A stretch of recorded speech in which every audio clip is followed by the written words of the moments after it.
Okay, and then just a quick thing to add. We talked about day length, but I want to tie that briefly to solar angles and beam spreading. Okay, it's this. These are the same reasons. The same reasons day length changes. It's the same reason that causes solar angles to change. So solar angles change because we have a round Earth. Okay, solar angles change because we are tilted on its axis. Solar angles change because we revolve around the sun.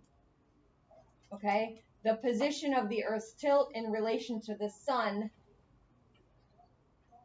solar angles change as it revolves. It's the same deal. And solar angles are different on each latitude. Okay, it has to do with latitude. And what do solar angles affect? One more time. Temperature. Yep, they change temperature. How? Yep, how? So we have a solar angle coming in, and so I'm looking for a vocab word.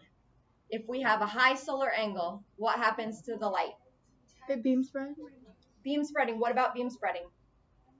If we have a high solar angle, it's 90 degrees, there's less beam spreading. It's concentrated, it's intense, it gets hot. Okay? If we have a low solar angle, and this is one of those evidences of why we know the Earth is round, because the light down here, the light at the poles, is always at a low solar angle. We're talking 0 to 15 degrees. And when you have a low solar angle, what happens to beam spreading?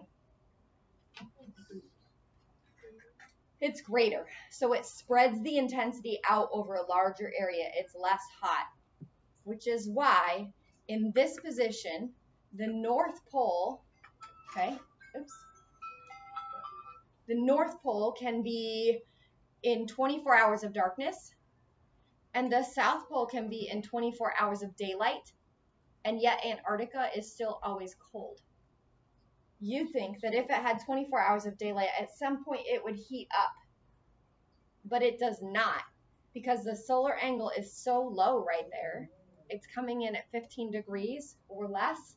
You just don't get the power behind it. A lot of beam spreading, not a lot of intensity. Yes, ma'am? So if we're only like when we're rotating, we're normally at the same solar angle, why is it super cold on one day and then like super hot the next? Yeah, because there's more at play than just this. Do you remember last year when we did our weather and water unit? No.